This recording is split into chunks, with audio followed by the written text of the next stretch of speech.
Welcome back to Multivariate Calculus. In this video, we're going to be looking at vector-valued functions. Kind of as the name suggests, a vector-valued function is a function which outputs a vector instead of a scalar function. Let me get my head out of the way and let's define that a little bit more carefully. Come on, there we go. A vector-valued function is a function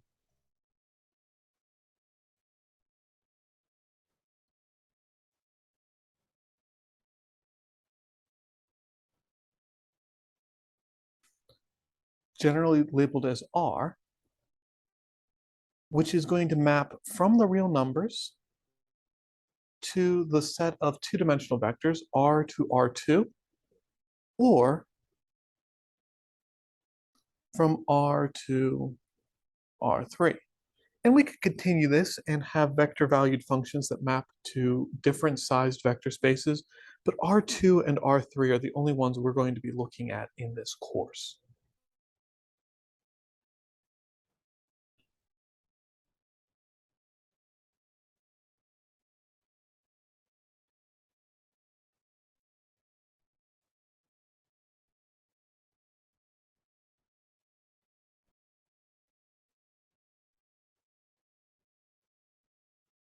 I should put some vector hats on that R. We always write vector-valued functions as functions of t, which makes sense when you stop and think about it, because x and y and possibly z are going to be used to describe the components of the vector, and we don't want to overload those values. So we can have r of t, which is going to be some f of t times I plus some g of t times j plus some h of t times k, where f, g, and h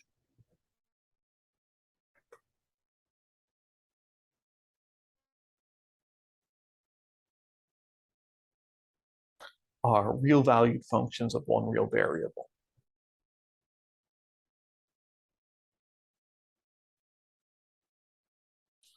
So as a quick example, if I'm looking at some function, let's say r of t is 3ti plus 2t squared j minus 5 over t k. Then we can evaluate this function the way that you are accustomed to evaluating functions. Looks a little bit weird because there's all these vectors in there, but it really doesn't change anything about how to evaluate the function, right? If I want to evaluate r of 3, it's going to be 3 times 3 times I plus 2 times 3 squared times j minus 5 divided by 3 times k. And cleaning up a little bit, 3 times 3 is 9. 3 squared is 9, 2 times 9 is 18, and then we have 5/3. And that's really all there is to it. It's nothing new, it's nothing fancy. It is technically different because we've got all these vectors involved, I hat, j hat, and k hat appearing throughout, but it's not really anything different.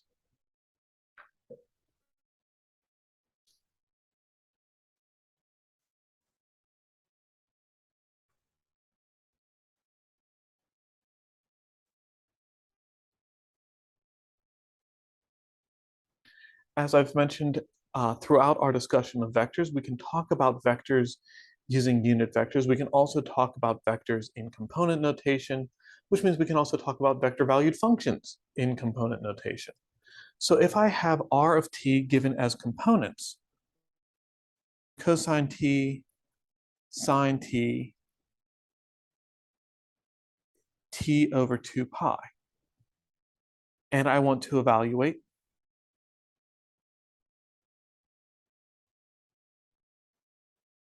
r of pi over 2. Well, that would be the vector which has components cosine of pi over 2, sine of pi over 2, and pi over 2 divided by 2 pi. Of course, cosine of pi over 2 is 0. Cosine of pi over 2 is 0. Sine of pi over 2 is 1. And if you simplify pi over 2 divided by 2 pi, you realize that that's 1/4.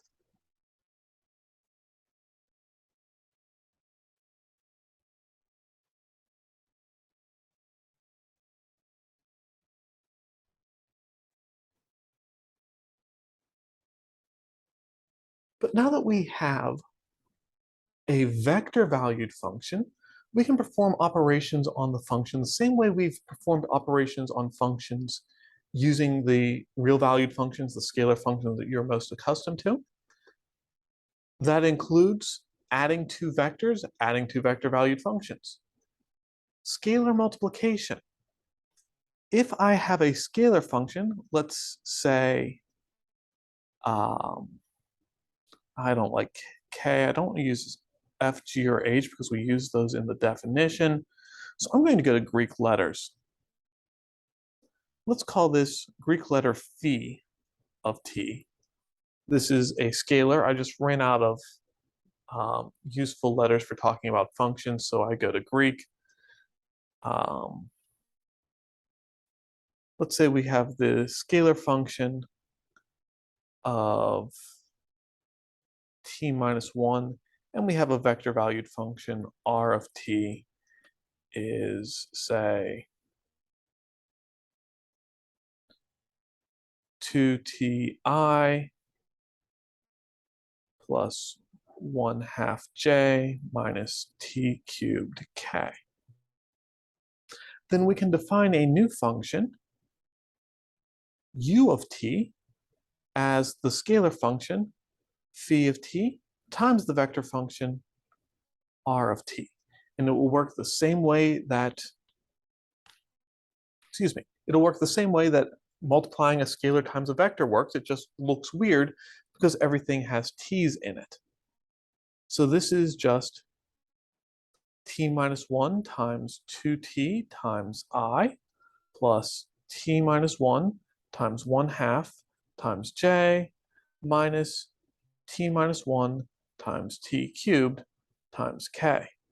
And if we clean that up a little bit, we can write this as 2t squared minus 2t times I. We can write this as t minus 1 all over 2 times j. And we can write this as t to the 4th. The fact that there's minus and there's subtraction makes me unhappy. So let's change the order there and change that from subtraction to addition to make that t cubed minus t to the 4th times k. All right, same operations on vectors that we're accustomed to, just now it's vector valued functions. And likewise, if I have two vector valued functions, say that r of t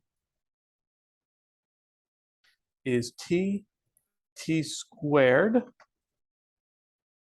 t cubed, and say I have u of t, which is going to be 1 over t, 2 over t, 3. Then I can take the dot product of these two functions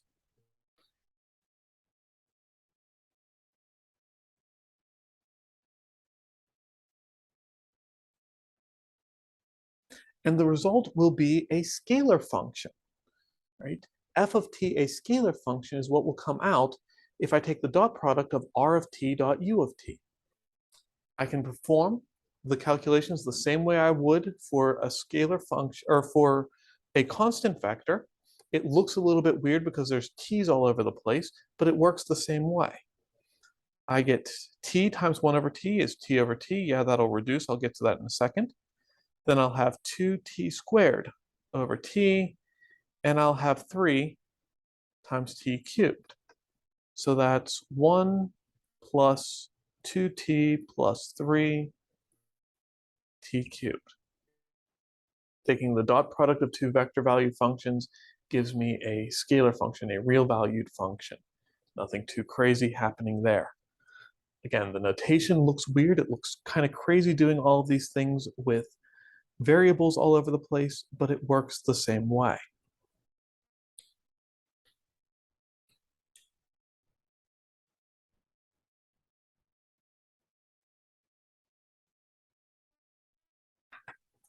But the most interesting thing to do with a vector valued function is to graph it.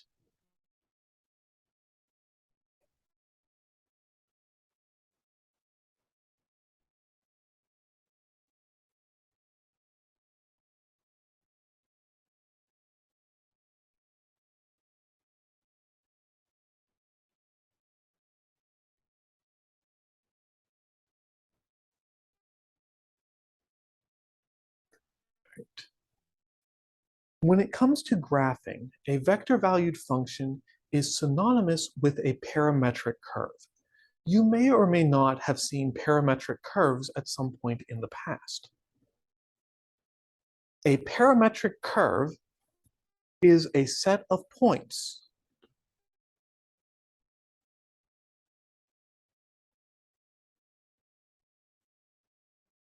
which is given as some x of t and some y of t, such that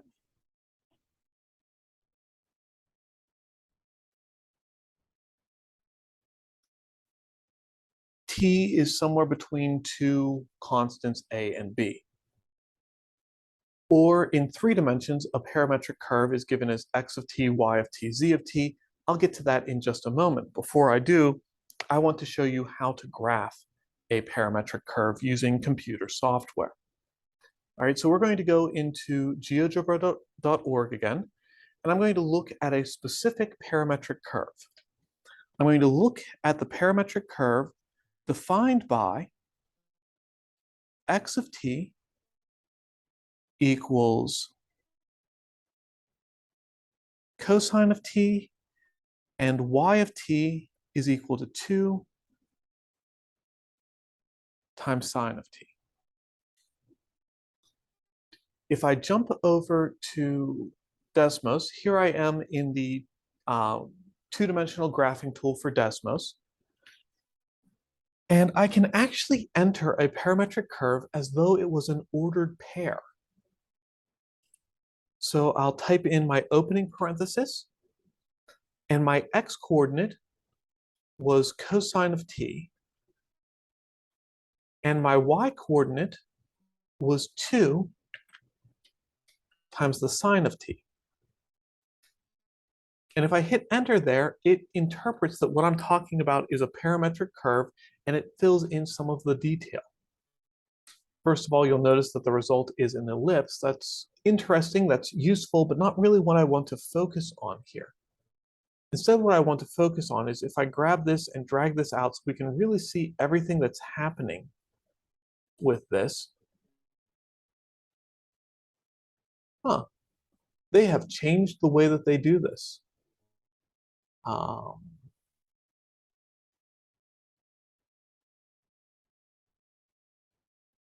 Usually there is a range on t that you have to set here.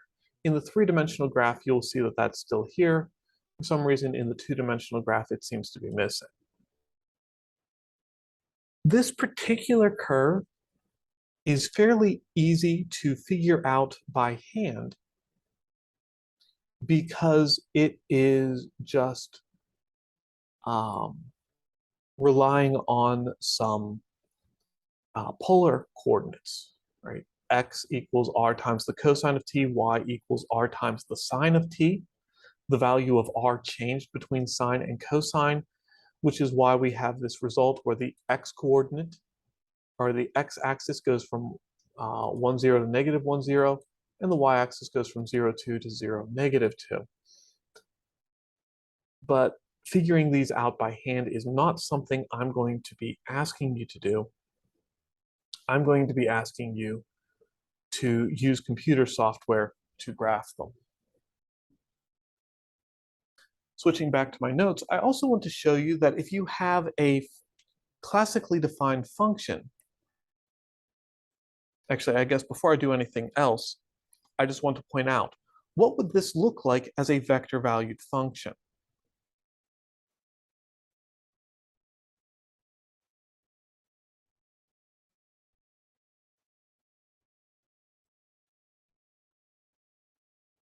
Very simply, you take the x component and the y component and make those the components of your vector. So r of t is cosine t I hat plus 2 sine of t j hat. It's literally just take this, that's your x component. Take this, that's your y component.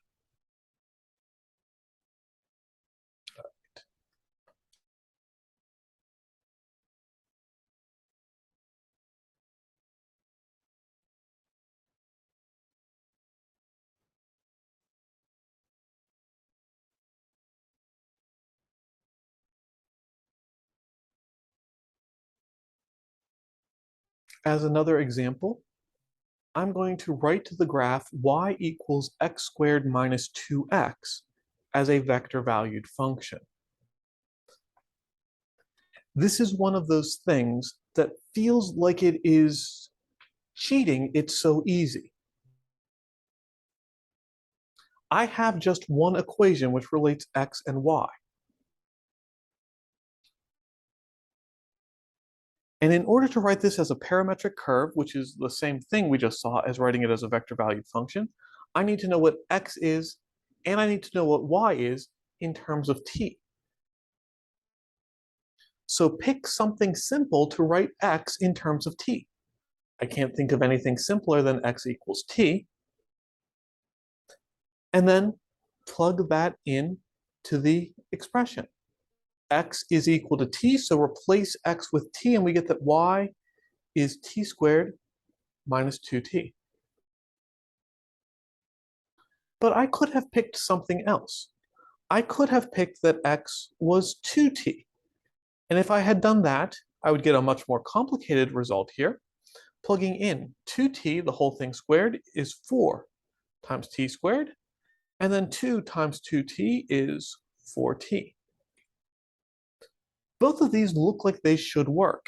And in fact, both of them do work, as you can see, if I jump back to GeoGebra. So let's go ahead and get rid of the thing we already graphed. Let's start by graphing the rectangular coordinates function, y equals x squared minus 2x. Helps if I can actually type.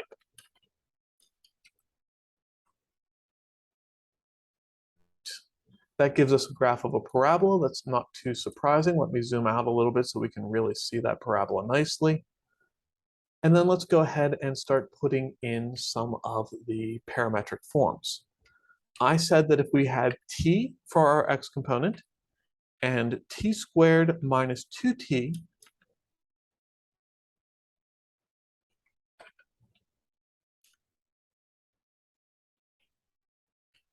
for our y component, that we would get the same graph. And we do. I also said that if we took 2t as our x component, and then that would give us 4t squared. Why do I keep typing stupid things?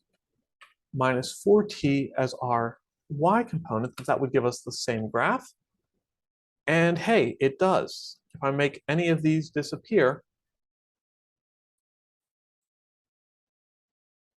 we can see that all three of these are in fact the exact same curve. We'll explore this idea, which is known as reparameterization, a little bit later on in the course. For now, the important thing that I want you to take away is that given any one curve, there are an infinite number of different vector valued functions whose graph is the exact same curve. With that basic idea under our belt, let's move on and take a look at functions in 3 dimensions instead of in 2 dimensions. it should work exactly the same way. If we have r of t as a function in 3 variables, let's call it x of t I plus y of t j plus z of t k, then we should be able to think of that as a parametric curve, and our curve should be the set of all ordered triples, x of t, y of t, z of t, such that t is in some region between a and b. Right? We saw in the earlier example that if we took x and y to be some function of cosine, some function of sine, we would get circles and ellipses. Using that to our advantage, we can kind of predict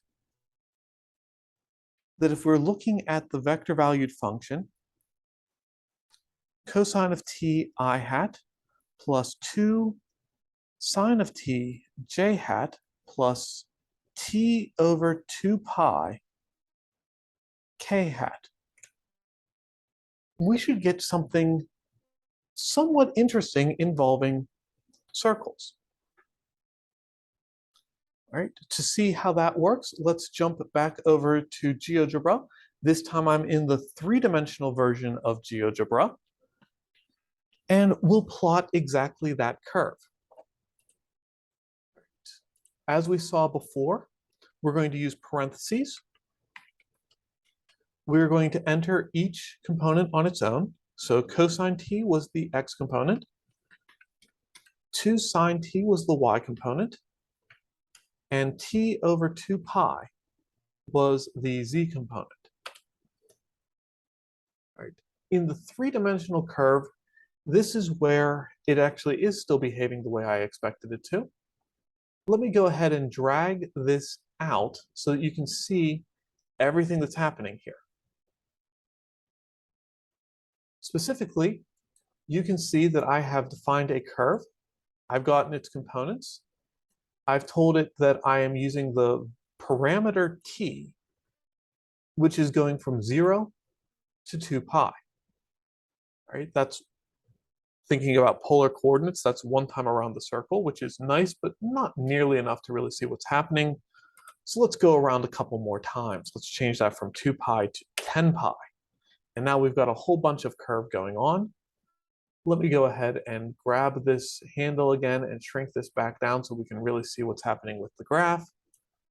And I'm going to do my best to play around with this a little bit. All right, we can move this up and down. We can see that if we are flat on to the XY plane, this looks like a sine wave. And as we rotate around, it changes from looking like cosine. Come on. Changes from looking like cosine to looking more like sine and anything in the middle. But what I really care about is having this kind of in 3 dimensions so we can see that it's looping around. And let's see if I can get this spinning. There we go. And we get this thing you can see in one direction it's very wide, in the other direction it's very skinny, and it is just spiraling up and up and up. The other thing, of course, we can do is try to look straight down on it, and we can see that same ellipse that we've seen before. In this case, I'm kind of on the side, so let's spin that so that x is horizontal, y is vertical, like we saw before.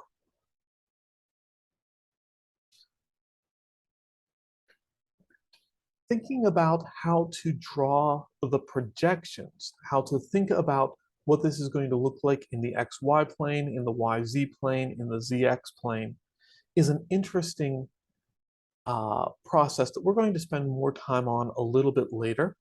For right now, using GeoGebra to sketch a 3-dimensional curve and try to get a sense of what it looks like is all I really care about. So if I jump back over to my notes, I have one more for you to take a look at.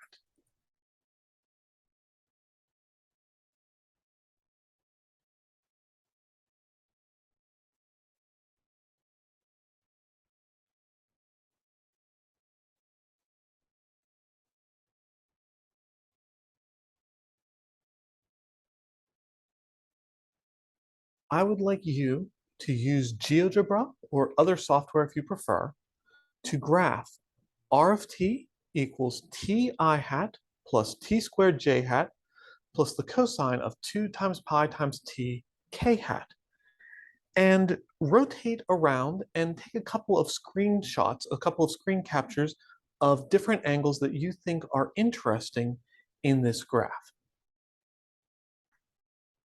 And that's where we'll wrap this one up. As always, thank you for joining me. See what you can do with that problem, and I'll see you in the next video.